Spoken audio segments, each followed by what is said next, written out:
教主啊，最近咧我哋成立咗個裝修爛尾關注組啊，點解你有個咁嘅諗法嘅？其實咧，除咗最近好多騙案之外咧，原來裝修爛尾亦都係一個好嚴重嘅社會問題啊。大家都成日聽到爛尾，其實就係咧一完成唔到個單位就叫做爛尾㗎啦。市面上咧，我哋接到好多電話，差唔多而家隔幾日咧已經接到一個。其實你覺得點啊？都係咪好嚴重？你都應該成日聽到啦，嗬。其實咧，我身邊咧好多朋友啦，有時都會知道，我同 DIC 好熟啦，定有好多合作啦，都會問啊，我想裝修啊，咁佢哋好多方面都要篩選嘅。但係最終咧有機會，佢哋又話啊嗰邊平啲喎，啊嗰邊點喎。咁其實我都喺度諗，究竟選擇裝修公司應該 base上啲乜嘢嘅條件去選擇咧？嗱，呢個容後賣關子先。不過咧，你今日驚唔驚先？原來我哋合作咗得 N 年㗎啦。係 N 年啦，但我哋個容貌冇變啊。因為咧，你都為我哋公司推廣咗好多個單位，其實咧個責任都好大㗎。你諗下係咪？背後譬如咧，最嬲尾個結果唔好咧，其實直接都影響你嘅聲譽㗎。絕對係。你今日先開始驚啊？唔係喎，嗱由我哋合作開始啦。其實咧，我講真嘅，我都會好了解其實公司背景啦。不論係我自己接任何 job 都好啊，都講真都要對我自己交代，同埋對大家嘅一個交代啦。嗱喺個字典之中咧，可能我哋啲叫老派同埋守舊派啦，心目中唔應該有爛尾呢兩個字嘅。其實如果爛尾出現咗咧，其實係我哋叫世界末日㗎啦。好大件事，所以咧，我哋由第一日開始去做嘢咧，都秉承咗一個心咧，就係由開始做好，做到最撚尾一日嘅。但係最近市面上出現咗啲爛尾嘅情況啦，包括有啲叫故意爛尾啦，有啲就係業主同埋工人方面啊，或者係判頭方面啊做嘢出嚟嘅爛尾啦，亦都第三個就係經濟上面出現問題，令到佢爛尾嘅。咁嗱，我哋首先咧就唔好講咩原因先，因為咧我哋關注啫，我哋唔係拯救啊。因為人生苦短啊，因為實在冇辦法救到咁多。今次我哋成立今次嘅關注組嘅原因咧，就係我哋好希望咧從根源開始，由頭到尾一步一步去俾多啲資訊我哋嘅客戶，令到無論係咪我哋客戶都好啦。我就覺得咧喺呢一度咧可以攞多啲資料，俾多啲參考一啲香港市民，令到佢更加知道點樣去揀呢啲裝修公司咯。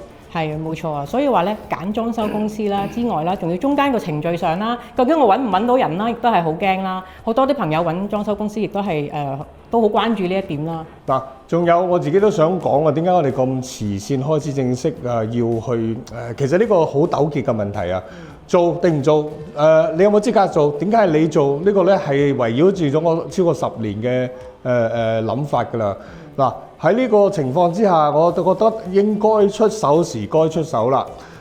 由於市面上實在太過恐怖，同埋我覺得應該一個好成熟嘅時間啦。因為我出手咧我都自我成問自己嘅，你有咩咁嘅能力啦、資源啦去做呢件事咧，咁你又覺得我有冇咩？呢個係我強大嘅後盾啦，已經合作咗咁多年，連我自己嘅公司啦，講真都係揾教主你幫手啦，因為誠信方面好緊要啦，同埋咧其實真係嘅近排唔知點解係咪之前冇留意啦，近排真係特別多爛尾嘅情況出現。頭先你講嘅係一個經濟上嘅問題啦，可能資金鏈斷裂咗啦，又或者頭先你講嘅可能一啲刻意嘅。一啲爛尾，即係可能係可能有啲騙案啦，又或者而家可能又出現有啲叫做黑工嘅情況，所以全部都係一啲我哋其實佢全部撈埋一齊啦。係嗱，我又邏輯啲同埋理順呢件事啦。首先，我哋咧喺呢個行內裏邊咧，係真係冇辦法有啲代表嘅人物咧，好有公信力嘅。甚至乎你而家所謂公證行嘅公正都俾人挑戰啊！嗱，唔好介意啊，因為今日講得嘅咧，我乜都冇包袱去講出嚟噶啦。所有好多嘢又點解係你會可以做到咧？我哋有個底氣啦。一來我自己做咗接近30年，第二其實都開始係希望咧自己去另外一個層面啦。可以做多啲日常工作以外，能夠可以實現自己自我價值嘅工作啦。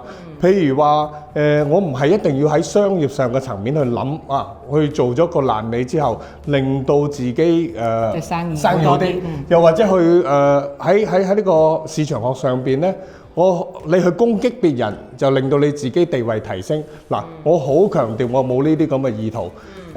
亦都係話翻俾大家聽啦，我喺30年來咧，不停去努力去提升自己。不停去讀書啦，不停讀管理學啦，亦都攞咗好多優質管理嘅學問啦，同埋用咗喺公司裏邊嘅。我又喺度問啦，亦都喺傾談呢時間，點解我唔能夠利用咗我呢啲知識，而係幫到自己公司之外，仲可以幫到香港市民呢？我覺得一個係好大實現價值嘅一個行為咯。即係我覺得係一個少少嘅回饋啦。始終喺呢個行業30年咁耐，唔講公司嘅生意住啦，對社會嘅付出，我覺得都係一個叫做幫到幾多就幾多，即係個回饋，或者唔好話幫唔幫先，係一個俾到專業嘅意見大家咯。係冇錯啦，所以咧我哋咧就會喺以下嘅落嚟嘅好多輯裏邊咧，從頭開始由教育啦、宣傳啦、資料搜集啦、消費者成本啦，其實好多啊，同埋點樣去有一個叫做正常管理啦，你點去審查一間公司啦。一切咧，我哋會好邏輯地逐集咁樣拍出嚟俾大家睇嘅。呢個咧其實就係我哋大家咧最想知道嘅一環。如果想了解更多，歡迎瀏覽 DIC 嘅網站。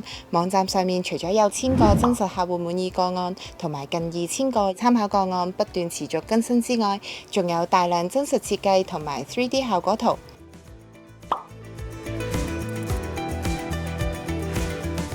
DIC 嘅每項工程步驟都必須嚴格遵循3大國際 ISO 指引，當中包括質量管理體系、環境管理體系同埋職業健康及安全管理體系。設計情報中心係註冊小型工程承建商進智工程有限公司，持牌進行相關嘅裝修同埋小型工程，而且 DIC 仲推出咗自家會員計劃 DPoints，提供一個全新優惠平台俾客人使用，只要登記成為會員，無論日後係自己裝修定係推薦親友選用 DIC， 都可以輕鬆賺取 DPoints 積分。凡係 DIC 嘅舊客戶成功推薦親友開單，並且喺發票上面註明推薦人嘅姓名同埋 DPoints 會員號碼，喺裝修完成後，推薦人最高更可獲得雙倍 DPoints 積分添。就算推薦人未曾惠顧 DIC， 只要成功登記成為 DPoints 會員，而且推薦親友開單，並且喺發票上面註明推薦人嘅姓名同埋 DPoints 會員編號，喺裝修完成之後，推薦人都可以獲得 DPoints 積分。客人可以透過 DPoints 裡面嘅積分換領各式各樣嘅禮品同埋服務。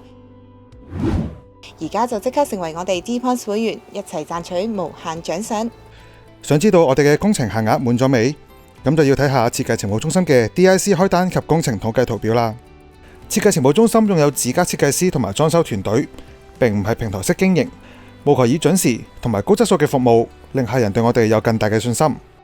設計情報中心為客戶着緊每一個步驟，確保工程質量。每一個部門進行嘅每一個步驟都必須遵從我哋嘅公司管理文化，以及嚴格按照國際標準 ISO 嘅指引。由於設計需時，為咗確保工程嘅質素唔受影響，所以設計情報中心唔會攬接工程，因此設有接單量嘅上限。每一位嚟到門市同設計師會面嘅客人，都可以由 DIC 開單及工程統計圖表當中睇到工程嘅統計圖表同埋分佈地圖。客戶可以了解到設計情報中心而家有幾多單負責緊嘅工程，所有嘅資料都係實時更新，顯示現有工程同埋上限嘅比例。只要一達到工程上限，設計情報中心就唔會再接受新嘅工程，確保我哋嘅團隊能夠以最高嘅水準去做好每一單工作。正正係因為我哋有咁高水準嘅管理，以及堅拒攬接工程嘅服務精神，所以我哋先可以成為眾多客戶喜愛嘅室內設計同埋裝修一條龍服務公司。